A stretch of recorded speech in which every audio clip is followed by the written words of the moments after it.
Welcome to the show. I'm your host, Dom Dumas, and I'm in Bangkok.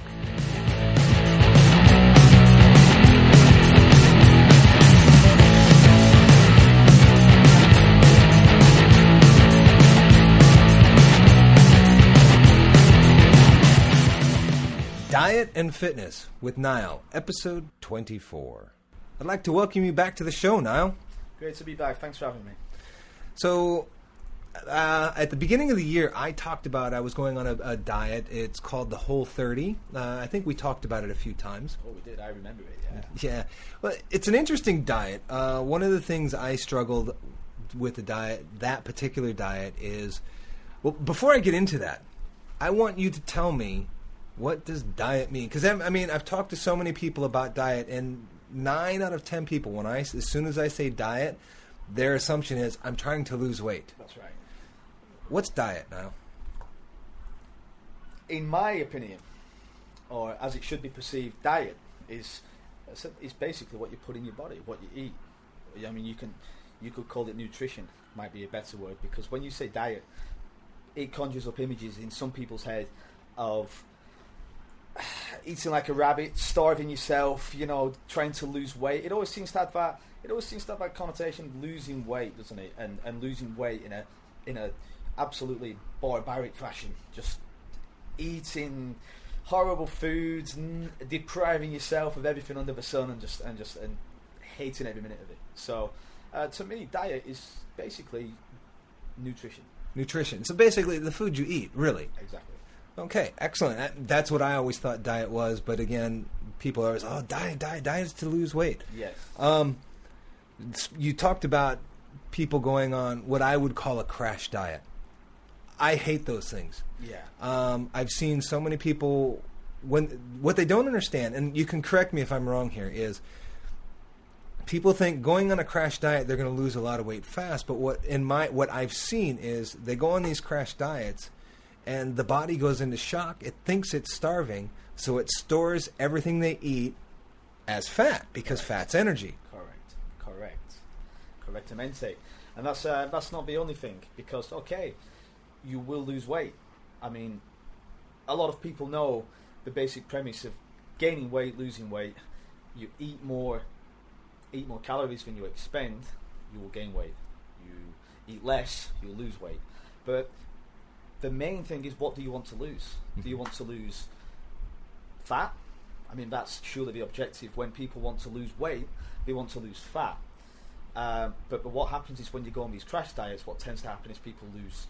Okay, you might lose a little bit of fat, but you're going to lose muscle. That's not a good thing. No, I agree. And you're going to lose water as well, which gives almost a false impression that... I mean, if you're just jumping on the scales and using that as a gauge to how you're doing, then it's lying to you, because you're losing. You don't know what you're losing. So I prefer to talk about body composition, which is to break it down. It's really like a ratio between the muscle and the fat in your body. Okay, that's how I like to address it. I like that. That brings up a whole nother conversation that we might get into in this episode. We'll see how it goes, because last time we had a really long conversation. We just didn't stop, did we? No. We didn't stop. Exactly. And I got caught in that Bangkok rush hour traffic on the way home. Oh, no. Hold you responsible. It's not my fault. It was. We were talking, so it just happens. But anyway, so back to this diet that I was calling. It's called the Whole30, and it's a great diet. I'm not going to knock it in any way, manner, or form, and I know a lot of people who do it. My sister uses it. My wife has used it. And for me, I don't know, maybe it's because I'm the type of guy, when I set my mind to something, I can just, I'm going to do this, and I do it. As your black belt will attest. Well, it took me about 1.5 years, almost 2 years to do that. But yeah, absolutely. But so I did the Whole30, and you cut out all the sugars. You cut out not all the sugars. All the, you can still have some fruit. Fruit is good. You cut out all the breads, no legumes, no alcohols, white sugar. You cut out all that kind of stuff. So all the sweet stuff is gone. Now, at each stage, they kind of have this thing of what you're supposed to feel. And I don't know if it's because my diet in general is all over the place. Sometimes I'll eat like pizza. I used to eat a lot of snack cakes and stuff like that. But when I went on the first stage of the diet, the first 2 days, they say you're going to have this. It's like a hangover headache. It's the sugar coming out of your body, is what they say. I never felt that. Almost like a withdrawal. Yeah, absolutely. It's absolutely a withdrawal. But I never had that feeling. And then the next stage is, if I'm not mistaken, I'm trying to remember because now it's been a few months since I've done the diet, is people are generally really, really sleepy. And again, I didn't feel that. Then there's a stage, I'm probably getting these out of order, but people get very cranky and ornery. I think I might have felt some of that, but of course that could have just had to do with some of the people that were around me more than anything else. And then at another stage, they get this thing that they call tiger blood, which is they're so full of energy. Yeah. I'm always full of energy anyway, but I'm always doing stuff. And I think that's why I always have such a high level of energy. If I'm studying karate, if I'm in a classroom or something like that, I'm always doing something. I've talked to friends that are like, dude, how do you do all this stuff? And it's like, I just do it, and it just builds up. But at the end of the 30 days, I was like, wow, I lost 10 pounds. That's great. But I didn't feel any of the things that they suggested that. Not even the tiger blood. No, I didn't even feel the tiger blood. I was really disappointed about that because I was like, this is going to be like having this more energy than I've already got. This is going to be great. And like, it was like nothing. Unfortunately, I didn't even have the feeling like they have one stage and it's random where it could fall at in the whole process where you're just like, you know what, I'm done. And they said it usually lasts a day. It could fall anywhere between like day 15 and 25 or something like that. I never had that either. It was just like, whatever, But I lost weight. I'll be honest. I lost 10 pounds. I had gained, I had gone back up to 200 pounds, but by the end of the whole 30, I was down to 190 pounds. But again, I feel like this is along the lines of that crash diet thing. Sure. Because I'll be honest, I've gained it back. It just took longer to gain it back. So you felt like it wasn't a very successful diet for you? For me, no, absolutely not. But with my sister, she's felt everything that they've talked about. With my wife, she's felt everything. She's done the whole diet, the whole 30, twice now, and she says she feels it the whole time. She feels everything along the stages, as far as I know. My sister says she felt it. One of the things I don't like about the whole diet or the whole 30 is it's designed to last 30 days. Right. It's not something that, yes, people do it repeatedly, and they do it for a month and then they have some time off and they do it for a month. It's not something that I feel is really sustainable. But that's... No, absolutely. And from what you told me about the diet as you were doing it, it didn't sound very sustainable. I saw the results. You did lose weight. Yeah. You looked well.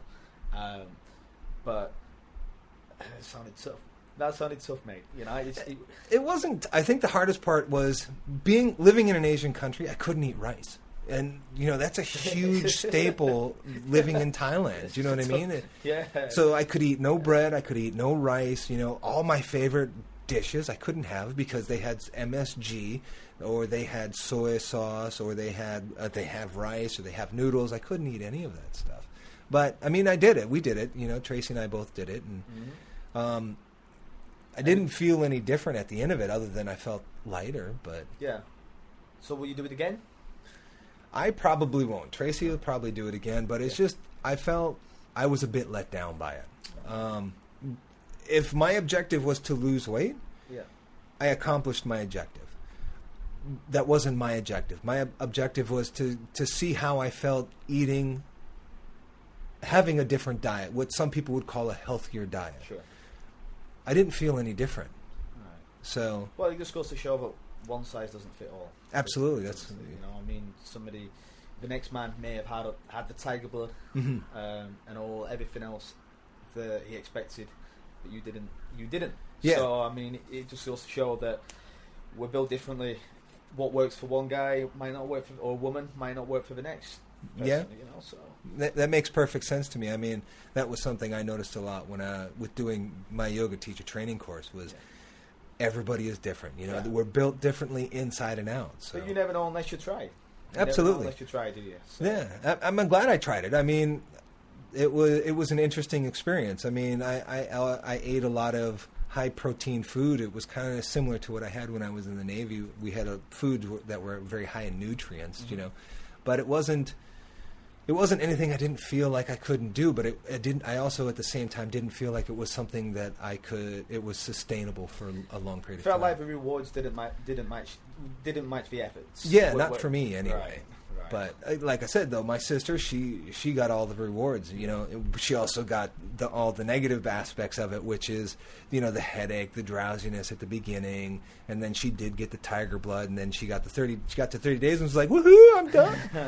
But I want to do it again, so that's her plan, I guess. She's going to do it again? I think so. My sister, yeah, I think she's going to do it again. It's easier for her to do in the States, especially she works at a food co-op, so they have a lot of the stuff that you can get specialty that we can't get here in Thailand. Right. Like they can get like you can have mayonnaise, but it has to be made a certain way. Yeah. And in Thailand, we have to make it. Do you know what I mean? But where she works, they actually carry this special type of mayonnaise. So, you know, that's great for her. And Tracy says she's planning on doing it again too. So, I mean, that's one thing, isn't it? I mean, living in the States, living wherever, living in Thailand, food standards are quite different. You know what I mean? Yeah, absolutely. Having a conversation earlier, weren't we, about food standards and the way foods are made, foods are processed, and they're so different that it's difficult to replicate. You know, it's difficult to replicate one diet in one country to the other. You know? Yeah, and a lot of people don't realize that. I mean, I can remember when I first moved here, even like being in Thailand 2 or 3 years on, people are like, "Oh, why don't you just go to Walmart and get it?" Yeah. We don't have a Walmart. Yeah. And they're like, "What?" But Walmart is an American company. You see, whilst you said, you know, you opened up a conversation with crash diets. Now, these types of diets, like the 30-day thing, are not labeling it a crash diet, but it's a short-term diet. These things aren't generally sustainable. So, really, they're never sustainable unless you've got the most willpower in the world, you know. So, I feel that just lifestyle, a better life approach is about just a change of lifestyle, just to make better food choices, to adopt certain habits, and just you know, eat healthier and just define healthier. Because I mean, this is something that I can argue with a lot of health food people in the States. For example, I love beer. I can go without it. I did it for the whole 30 days. For the whole 30, it was no problem. I don't need to have it. But is it really as bad for you as people say? Well, look, there are studies, as you probably know, many people know, that claim that alcohol in small doses has health benefits. You know, I'm not an expert. I read, I take in the information, and I regurgitate it sometimes, you know, and I try it for myself. So perhaps in small doses. We all know that going out and getting bladdered isn't good for you. I mean, it doesn't take. You know, the hangover tells you that that's not a good thing. I'm gonna have to stop you there for a second, because you used a word that is a British word, and a lot of Americans aren't gonna. They're probably gonna assume they know what it means, but I can't. Bladdered. I can't teach you guys new vocabulary. Oh, come on, absolutely. That's why I'm going to ask you. What does it mean? Well, bladdered. Well, how can I put it? What do you Americans say? Drunk, schnockered. More of a drunk. Wasted, man. Wasted. Dude. Okay, yeah, there we go. That's the one. Bad American accent. Yeah, so I guess it comes down really to moderation. Okay. You know, I mean, that's a good place to start, right? Moderation. That's my belief. But again, I eat pizza and I eat burgers and I drink beer, I drink whiskey, and people go, "Man, you're not healthy." You know, step on the mat with me sometime. Yeah. Do one of my classes for an hour. Well, look, we have to establish before we carry on. I mean, you asked me about health. Yeah. Are we talking about the body functioning at an optimal level and all that, or are we talking about fitness and strength or athletic performance and body composition, looking good? You know, there is a difference. Yeah, there is a huge difference. Absolutely. I won't argue with you in that. For me, personally, it's more on how I feel. You know, I think once in my life I had an actual 6-pack stomach, and that was when I was like 15 years old. Yeah. Okay, but it wasn't something that it just kind of happened with what I was doing at that point in time. It was when I was a professional wrestler. Yeah. So I was doing particular exercises to make areas of the body look better when I was on the show. But, you know, it just was something that I did when I was a kid. I had friends. I didn't have like the huge ripped 6-pack. It was like I took off my shirt, and as I was moving, you could see, oh yeah, actually he's got a 6-pack. But once I went back to normal, you couldn't see it. Well, let me tell you. I mean, you're a fight fan. Yeah. You know, I'm a fight fan. We like to watch the UFC. Yeah. You look at the guys when we do the weigh-ins, you know, and they dehydrate themselves. Now they look, they have no body fat, and you see every bit of muscle in the body. Are they healthy at that point? Or they hell? In my opinion, no. No. Again, we're going back to that crash diet thing. They're shocking their body. Yeah. Do you know So what I mean? they may look. I mean, sometimes they look. Actually, they don't look healthy, but sometimes they look in great shape, but they're not healthy. They're extremely dehydrated. They're not healthy at that point in time. So looks can be deceiving. Yeah, I agree. I mean, I have fortunately never competed in a sport where I had to cut weight to do what I needed to do. Yeah. Now I studied karate when I competed. The weight classes were bigger, so it didn't matter what my weight was. Right. Playing ice hockey, you don't cut weight for ice hockey. If anything, you gain weight. Yeah. Do you know what I mean? Yeah. So that was something I never had to do. But I had friends that were wrestlers. And that was a big thing. They had to cut weight. They have to cut weight. But Well, they're trying to control it more than they did in the 80s. I can remember kids wearing these big rubber suits that cause you to sweat a ton. Yeah. That causes so much stress on the body, which isn't people. There was a kid. How long ago was it now? Probably 10 years ago. Had a heart attack because he was cutting weight for wrestling. Really unhealthy.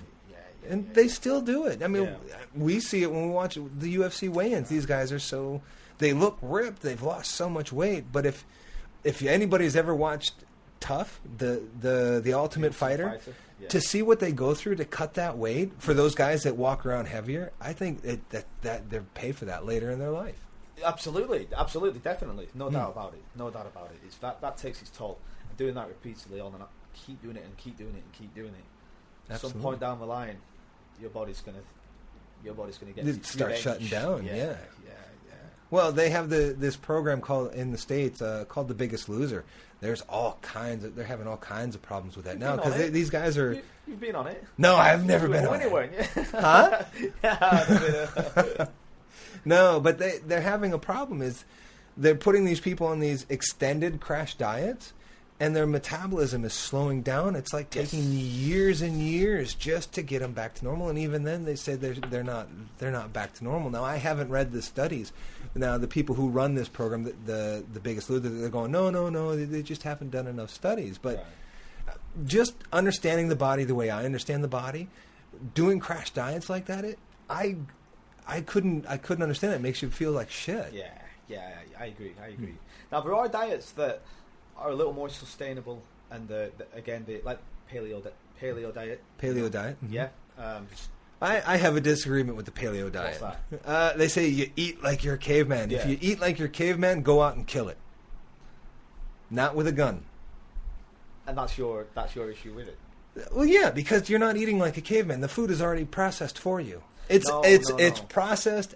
There's less processing done to it. But the meat has already been cut. The meat has already been... You're not actually doing it, okay? Now, I've had paleo bacon. Oh, it's really good.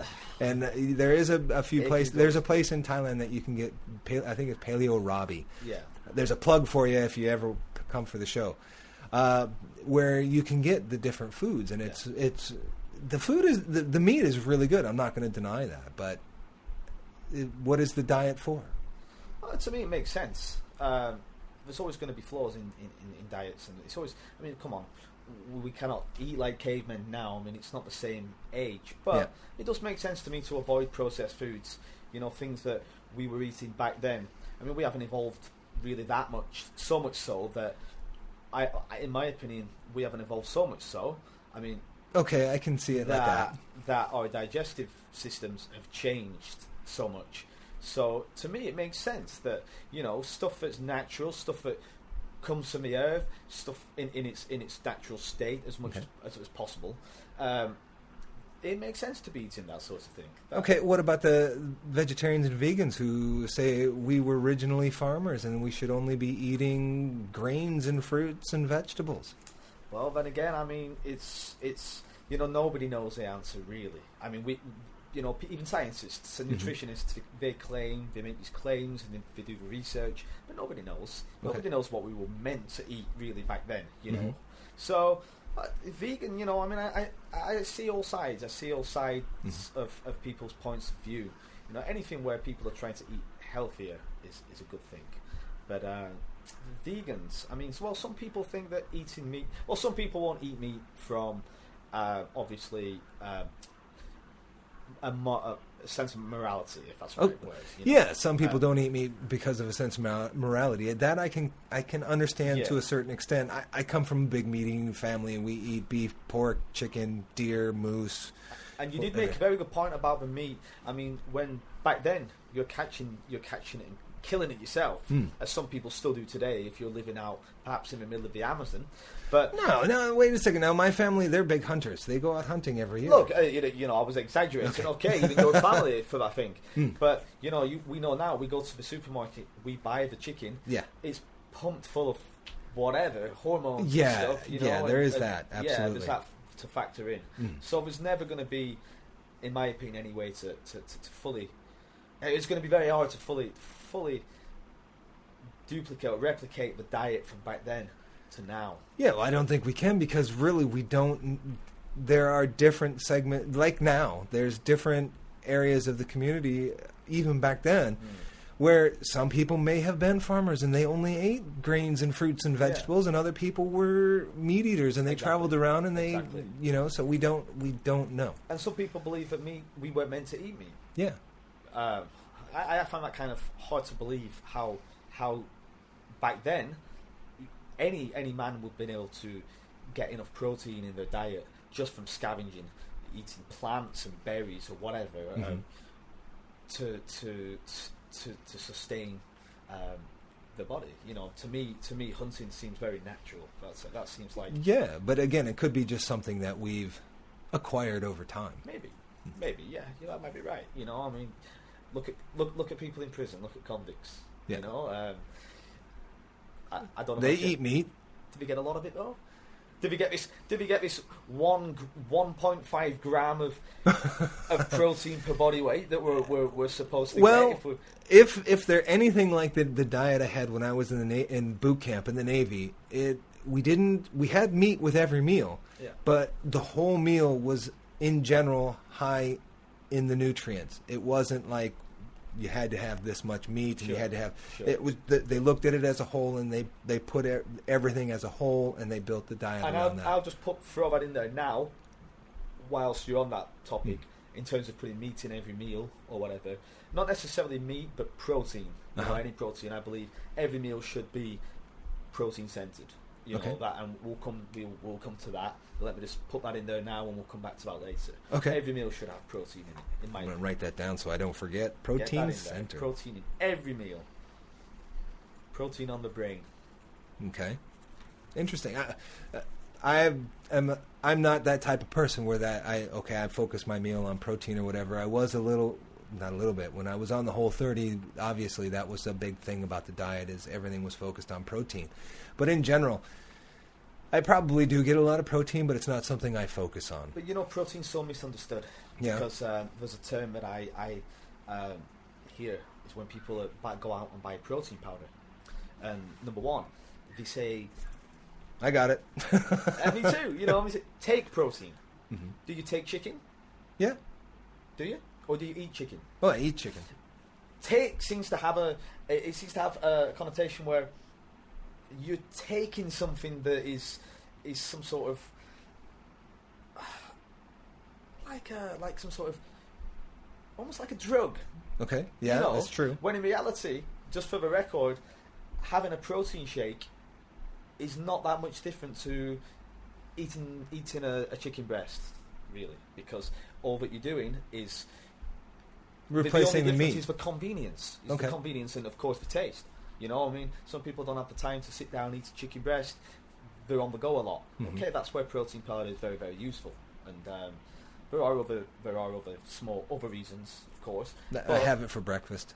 Sorry? I have it for breakfast. Protein powder. Yeah. Well, exactly. There you go. I mean, it's good. It's quick. Mm-hmm. You can just get it down, and off you go. You know, I mean, it saves some time, Mm-hmm. and that's where I believe it's the that's the best thing about it. That's the best thing about it. And also another thing is people thinking that, wow, shit, I'm protein is going to make me really big. No. I'm glad you brought that up, because I've read so many articles of people like, if you're going to be a bodybuilder, you have to have this much protein, and actually they're overdoing it on protein. And I used to subscribe to that same belief. I was eating 300 grams of protein per day at one point. Now I weigh about 160 pounds. Wow, you're a little guy. I'm a short guy. Yeah, I am a little guy. Yeah, I'm a small guy. But I was putting away 300 grams. Wow, that's a lot. Yeah, I mean, really, sounds a lot. That's anyway. A lot. Just to put that into terms, a can of tuna may have about 35 grams of protein in it. Mm-hmm. So I'm not about to start thinking about math. Mm-hmm. But or a chicken breast might have about 30, roughly about 30. Okay. So you think about how many. 10 chicken breasts, isn't it? That's a lot. That's a lot. Wow. And that puts some strain. That puts some strain on the kidneys. It's not good. Okay. I was overdoing it because I was caught up in this bodybuilding or just fitness myth. What I believe is a myth now. Ooh, I might get some comments about that.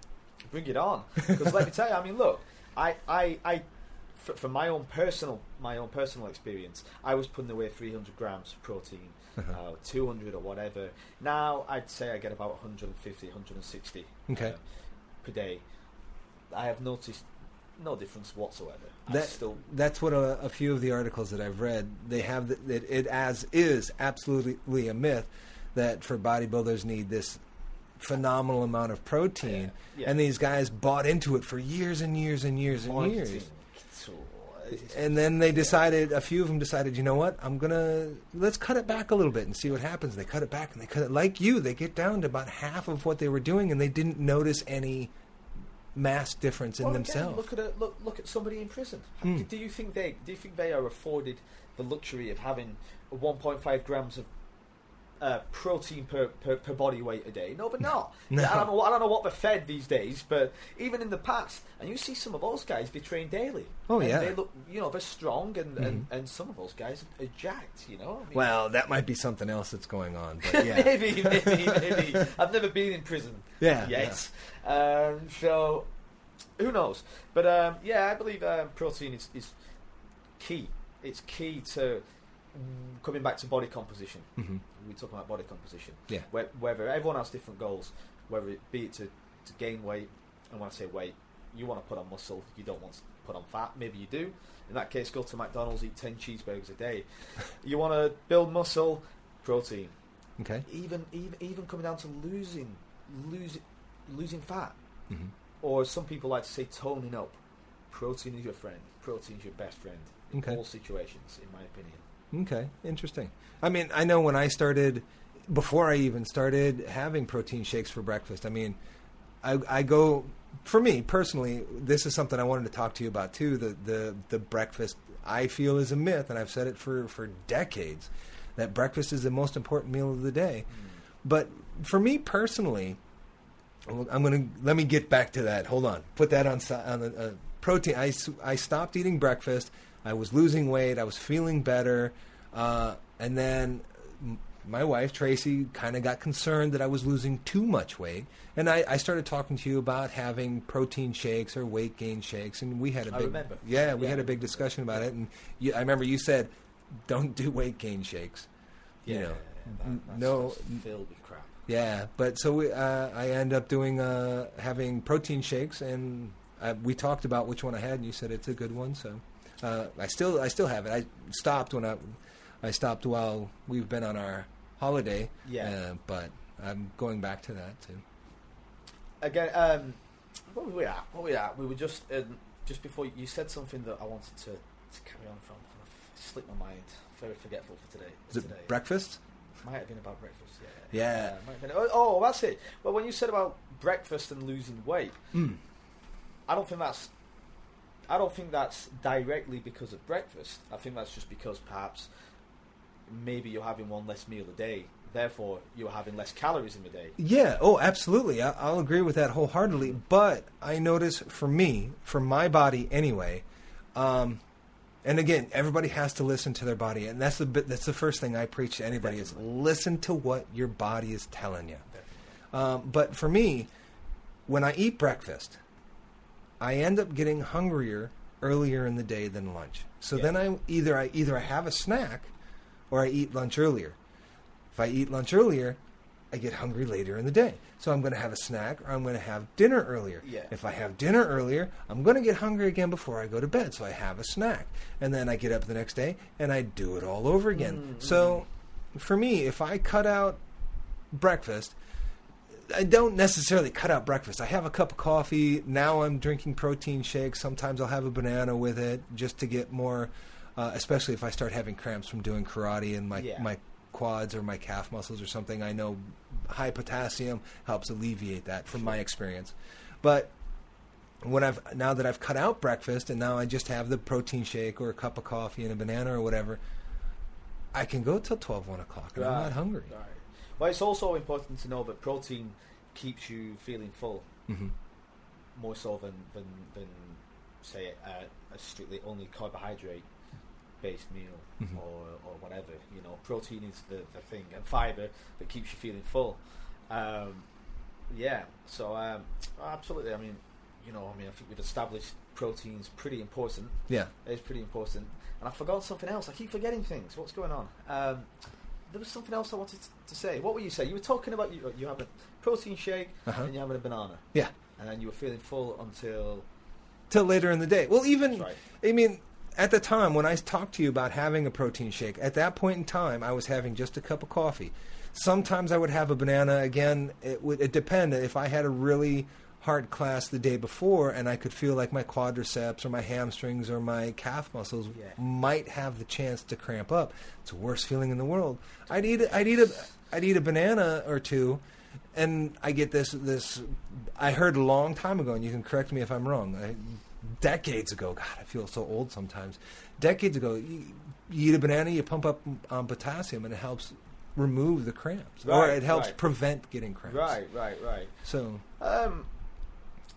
could well be true. I couldn't argue either way, to be honest. I'm definitely not an expert, Okay. But, it is important to note just one more thing about protein, that when I was saying about, we tend to greatly overestimate the protein needs.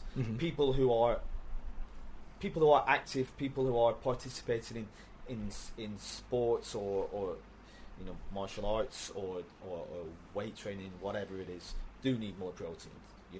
Especially if you're lifting, you're lifting weights, you need more protein. So that should be considered, for most people. I think that's a given. That's a given, right? Yeah. I think most people know that by now. If you're lifting weights, think anyway. But. Yeah, well, you would think. Yeah, you would think. But there's so many misconceptions just about food in general. But I don't think it's misconception. I think it's just more. I think it's lack of education. Okay. Which is something that people can look up themselves. They can look up this thing themselves. Well, in the States in particular, and I still hear it here, living here in Thailand, when I talk to my Thai friends, they all tell me the same thing. People have this belief that breakfast is the most important meal of the day. I personally disagree with it. I mean, just from my personal experience throughout my whole life, even if I go a day without eating breakfast, I might get a little bit hungry, but come lunchtime, I'm ready to eat. Whereas if I have breakfast, I get hungry before lunchtime. Do you not think that's just your body's our bodies are really adaptable? Do you not just think that's your body? I mean, if you were to start eating breakfast, then your body would come to expect breakfast. So I mean, therefore, if you don't have breakfast, your body's just used to that, and it's used to that cycle that you're in. That's a good possibility, but I didn't. From my experience, when I eat breakfast, I gain weight. Right. Do you know what I mean? Yeah. It doesn't matter how much, because now that we've been on holiday, I've been doing more karate. I still gained weight. Right. Okay, and I'm not going to say it's all muscle. Right. A lot of it might have to do with also I've been drinking more beer too, but that happens too. It's the holiday season. Absolutely. But I mean, even when I was younger, when I wasn't drinking, if I wasn't eating breakfast, I wasn't gaining weight. Right. If I'm eating breakfast, it doesn't matter how active I am, I'm gaining weight. Well, this is where if I may, I'm going to put a little bit of science in here. Sure. Well, obviously, as I said before, the basic math is that. I'm speaking like an American here. Maths. Maths. It's not math, it's maths. The basic maths is that you eat more than you expend, you eat more calories than you expend, you're going to gain weight. Mm-hmm. And it works and vice versa. You know, you're going to lose weight if you eat less, if you expend more than you eat. But, like I said, you could go to McDonald's and load up on all that. I mean, I like McDonald's, but you could go there and load up on all that crap. McDonald's is terrible. Cheeseburgers, I love that. I just can't get enough of it. But dude, go to Burger King. The meat is actually a better quality. They are better. But anyway, you go to McDonald's, you could just load up on all that food. You're going to gain weight because you're eating a lot of calories. But is it going to be the type of weight that you want to gain? No, because the food's garbage. Mm-hmm. So you've got to take into consideration, okay, there's that simple formula to gain or lose weight. Then you've got to, then there are all these little intricate little factors. Useful calories and non-useful calories? Exactly. Look, man, good foods, bad foods. Mm-hmm. We kind of know what they are. We do know what they are. We know vegetables are good. We know that, you know, fish is good. We know that. And not in Thailand, man. Now no, I'm not. When I'm talking now, I'm not talking about health, because we could get into a whole different thing. You know, pesticides, all this stuff. But I'm just talking about nutrients. Okay. Let's assume that all the foods are clean and organic. You know, let's just talk like that. Okay.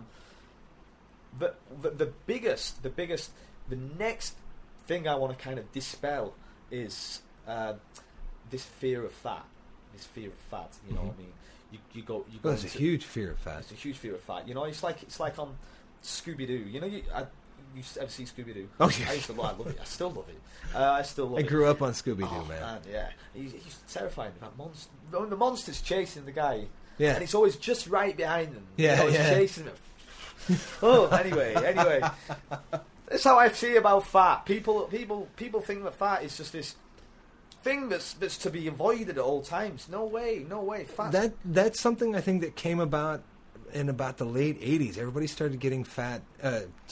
Everybody started getting scared of fat in general. Yeah. And it was, I would say, the mid to late 80s that they started getting this, and then it was huge in the 90s, and it just kind of hasn't gone away. And it's absolute. You can say it. Nonsense. You can say bullshit. There's nothing wrong with saying it was bullshit. Look, fat's absolutely essential for the functioning of a body, your brain health, all sorts of things I could rhyme off now. I'm not going to do it. Look, you go into a supermarket, and this is the thing that really pisses me off. You go into a supermarket and you see the good for you range. Now this is in England, right? The good for you range, and you'll see these yogurts or whatever. Good for you, because it's got no fat in it. And yogurt doesn't have, you know, by nature doesn't have fat in it, or a trace amount, but it's loaded with sugar. Yeah. Well, but who gives a shit about sugar? You know, it's got no fat in it, but therefore it's good for you. No. Sugar is the enemy. It reminds me of I have a coffee story for you. Coffee story? Yeah, coffee and sugar, because I'm a big coffee drinker, and I know you are too. And I have some Thai friends that like coffee. You didn't offer me a coffee. I offered you a coffee. You said you didn't want one. I can make you one in a little bit later. No, I'm kidding. But I have some Thai friends, and they love coffee, you know. And But they always drink these coffees, and then like 30 minutes later, they're always like, oh, I'm so tired, I need another coffee. So they go and get another coffee, and they drink the coffee, and 30 minutes later, they're like, oh, I'm so tired. And I never really quite understood that until I watched them get their cup of coffee. Yeah.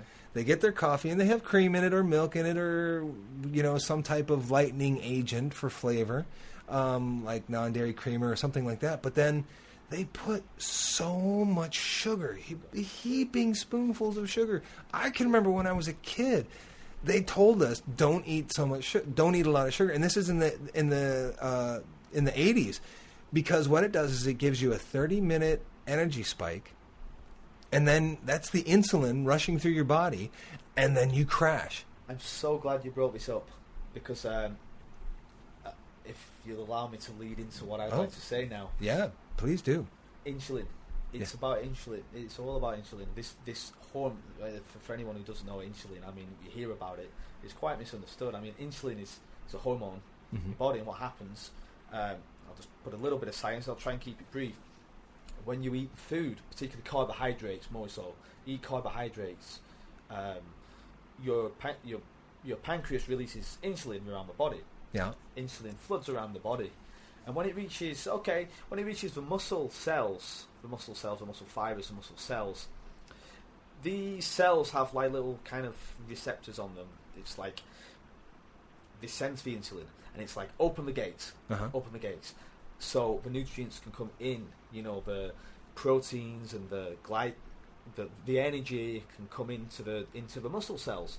That's fantastic if you're looking to put on some muscle. It's brilliant. That's why you can use insulin you can use it to your advantage, because like I said, the gates open, in come the proteins into the muscle fibers. That's what you want. You want to build some muscle. Insulin's your friend. Downside to that is it's only good for about 30 minutes. Well, it works the same for fat cells. Okay. Right. Okay. So now you think that when you eat these carbohydrates and you have an insulin spike, which is when the gates open again to your fat cells all over your body. Now, if you're eating fat as well, your body does not like to burn fat as energy. The birds are singing to. All of a sudden, yeah, I think they agree with you. I think they're agreeing here now. This is definitely a sign. Anyway, so your body does not like to get rid of fat. It does not like to burn fat as energy. It likes to keep it, as you said. The starvation. Coming back to that, it doesn't like to use it. So it's going to. Look, actually, just scrap that. Basically, the gates are open on the fat cells also. Okay. So if you're eating a meal that has carbohydrates and a high fat content, where's that fat going? It's going into those fat cells, and that's a big reason why people make the wrong not through the fault of their own, just through not knowing. That's where they go wrong, because when you have this spike and you're eating a food that's high in carbohydrates and fat, that's when fat storage is going to happen because of that reason. Examples: cakes, all that good shit. Sometimes they're so good. No, I know. Look, all that good stuff that everyone loves: chocolate, cakes, candy, or sweets. All that good stuff. Great, but that's the problem. So contrast that to when you eat. If you're going to eat, say you eat a chicken breast or a steak, or a lean cut of steak, and you have like some sweet potatoes or whatever, you're going to get the spike, but there's no fat around. So, and the protein from the steak or the chicken is going to go into the muscle cells, and also the carbohydrates are going to go in there. That's the good thing. Now, the bad thing is when you're going to eat foods that are carbohydrates and fat. Okay. And do you see why? Have I explained that? Yeah, well I think enough? so. Yeah. Which is why I said earlier about protein every meal, because what protein also does is it curbs the insulin spike a little bit. It slows it down. And another consequence of these insulin spikes is, like you said, the crash. Yeah. Because when you eat, your kind of the insulin is released. It tells your body that you've just been fed, and when you have a big insulin spike, all the nutrients flood into the cells, and this can really lower your blood sugar, and this is why sometimes you have that crash, you know. Okay. And so people really need to kind of try and get an understanding. I mean, go on the internet, read up about insulin, you know, learn how to control it. I don't know a lot about insulin, but I'll tell you what, I know sugar. White sugar is like, or even processed sugar, white sugar, brown sugar. It's the devil. It's horrible. I cook with it when a recipe calls for it, but I like for coffee and stuff. And again, moderation. You know, moderation. Yeah. You want to have a spoon of sugar in your coffee. It's not going to kill you. You know, I like to think about the 80-20% rule. You know, keep it good 80% of the time. You can have that pizza. You can have that sugar in your coffee. You can I think I have pizza more than 80% of the time. You know, I have it every weekend. That explains the weight gain. No, even then, pizza's my friend, man. Pizza's my friend. Everyone has. Come on, why we're on? Well, I'm assuming we're only here once, aren't we? What's the point in depriving yourself of everything? There's no point unless you're you've got a reason to. You're competing or whatever. No need. Just try and keep it good for most of the time. You know. Okay. Yeah, so that was my advice. And regarding carbohydrates, which cause the insulin spike, now you've probably heard of the GI index. Maybe.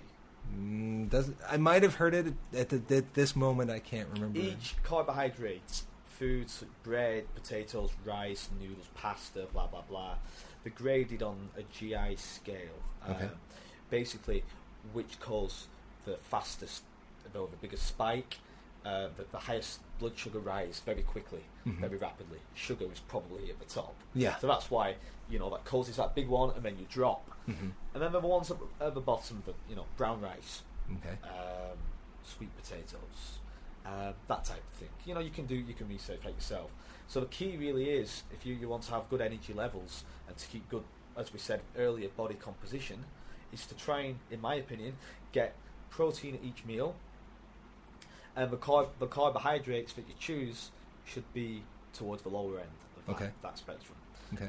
That way, you're going to be looking better, and you're going to be feeling better because you're not going to have these crashes.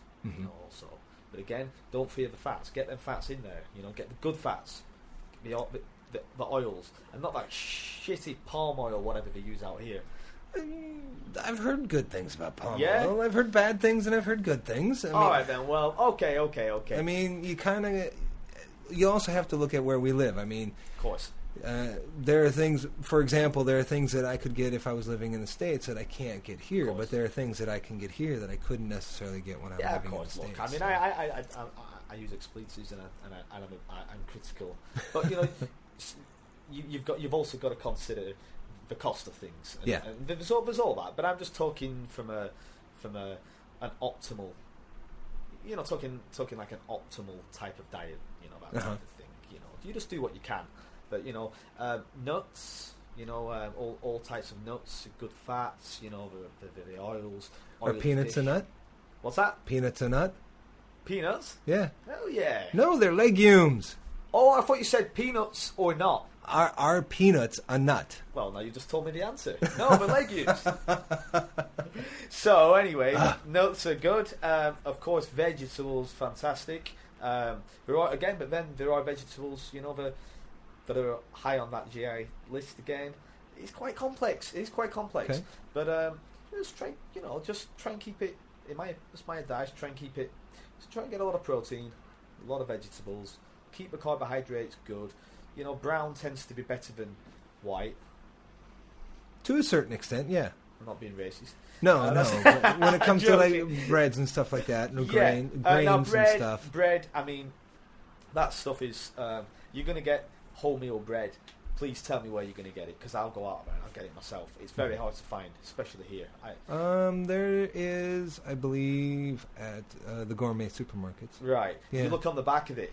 And then there's about 27% of it.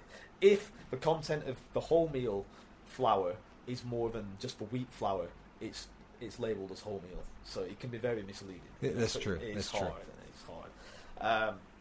So there is my advice. You know, that's basically for better health, better body composition. Try and keep that insulin low. Okay. But there are times in the day, which is going to contradict with what you said earlier, when the insulin should be high.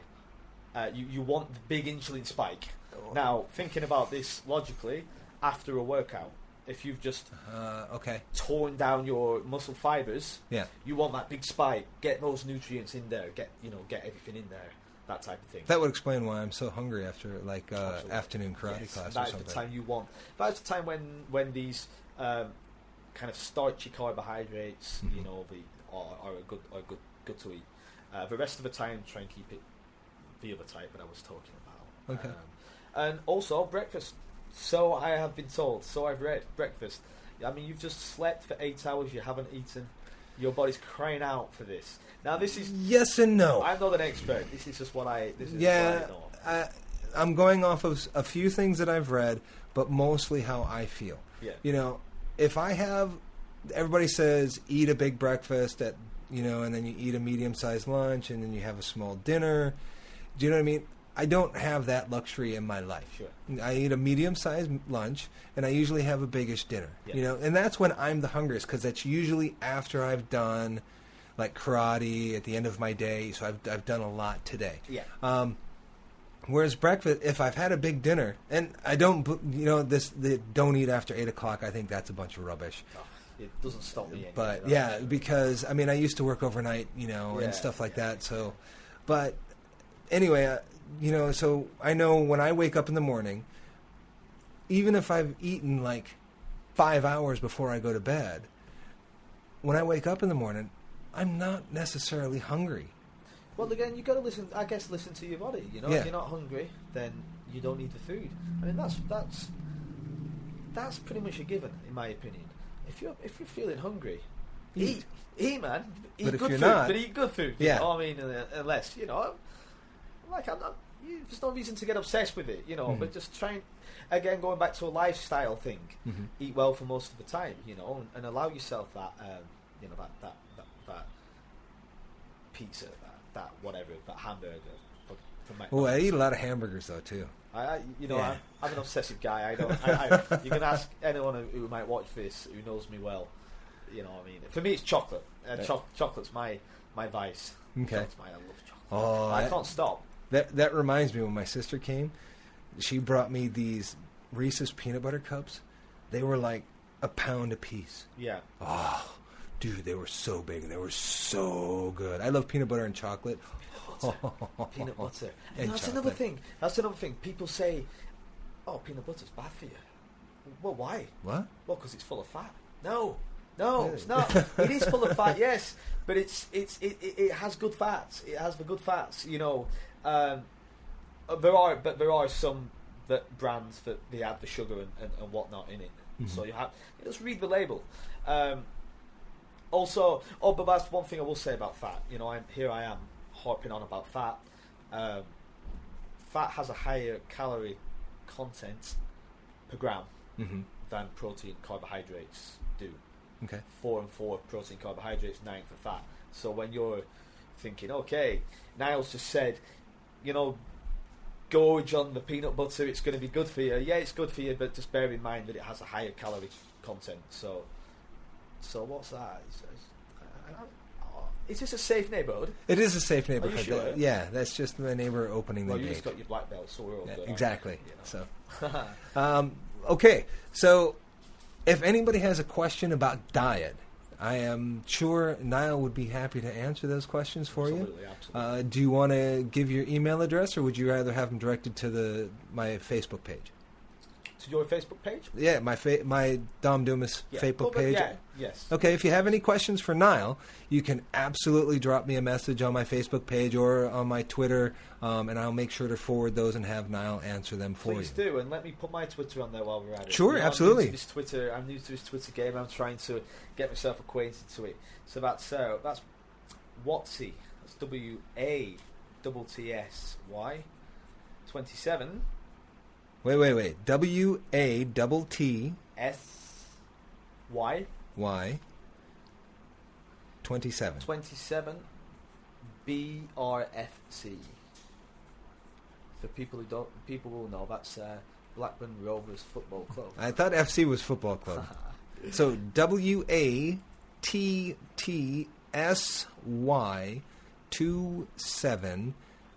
B as in boy, Yes. RFC. That's your Twitter. That's correct. Okay. That's correct. And I'm going to get him on Instagram, you guys, so don't worry. Eventually, it'll happen. Okay. With that, I'm going to have to end the show. Wow, already? Yeah, it's Jeez. already been almost an hour. Yeah. So I'm going to have you on again. Anytime.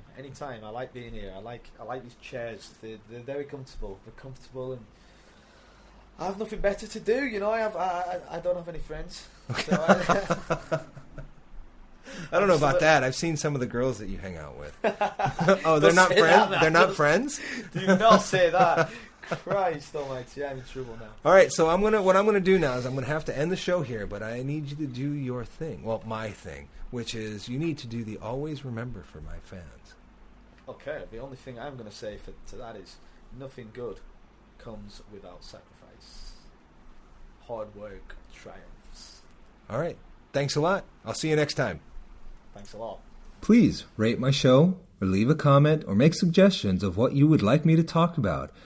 You can find me on Facebook at facebook.com/Dom Dumas, on Twitter at Dom Dumas, and on Instagram, Dom_Dumas. Thanks a lot.